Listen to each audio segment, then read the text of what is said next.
Okay, here's a quick grade book tour. I got this from the Target dollar spot at the beginning of the school year. $1. Can't beat that price. And this is what we have going on in here. Um, okay. Pretty much I keep a little key for myself to know what my codes are because I do forget as days come up that are like doctor's appointments or sick days or whatever.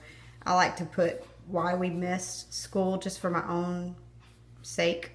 This is the date each day of the week, and these are the number of days that we have done. So you'll see right here we took a holiday for Labor Day. We had birthdays. We take off for birthdays. And then the rest of our days.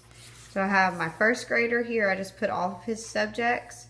And I keep track every day we do a subject. They get a check. When we have a test this day, I record them here. And I record grades. This is the first time I've been doing that. And I just find that it is helpful for him it motivates him. It's not a bad thing, you know. Well, so far he's had really good grades, so it especially hasn't been bad. But I just find that it is a good motivator for him, especially if he's having a silly day and it happens to be a test day. I can say, okay, you know, your silliness might affect your grade if you don't buckle down, if you don't pay attention to what you're doing. For example, he had a math test yesterday. Or day before yesterday. He was in a silly mood and he had some distractions in here. He had his sisters in here. But basically, if he can correct his mistakes if I point out a mistake and he can correct it on his own, then he will get that counted right.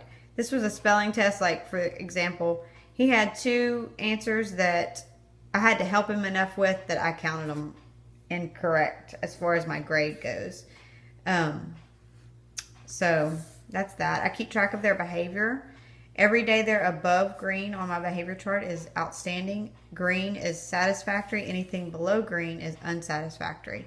So far, I mean, this is awesome for him so far this year. Here's homework. I give very infrequently. We do have homework built into our math curriculum, so I do try to get him to do it as much as I can. This is Friday. We ran out of the house to go bowling with some friends. So we skipped out. We kind of had almost like a half day here, but we will make up this work today. So we have reading to do, phonics, science, and history, just because we didn't do much this week. So we'll do that today sometime during our reading time. We like to read books before quiet time anyway. We'll just add those in there, no big deal. And he has homework in math this week anyway, so he basically has math and phonics to do today, just a little bit, and reading, which won't take long.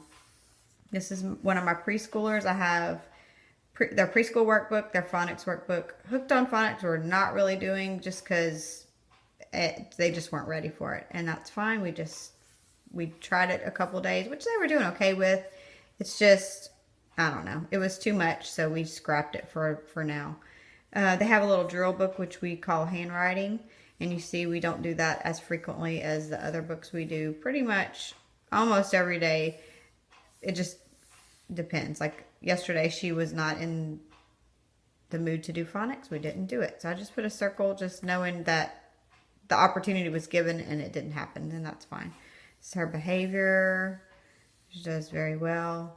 Center time, I call center time anything that is educational or even playtime. Like if they're doing little people play, pretend play, that's like a dramatic play center to me, or whatever you call it, pretend play center.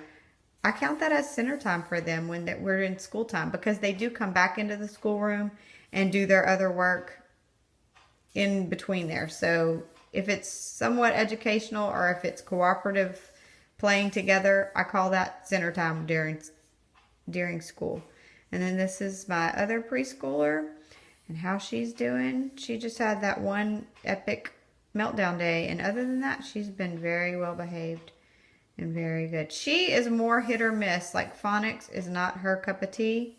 When she is just really not wanting to do it, I don't make a big deal of it. I just I make notes for myself to know if we did it or not, but I just roll with the flow. I'd rather have a good day than force her to do something at the age she is and make her not like to do it. So this is my grade book, how I keep track of things. It's really for my own sake. It's not for their knowledge necessarily. It's really for accountability for me to know we're getting done what we need to do. So that's that.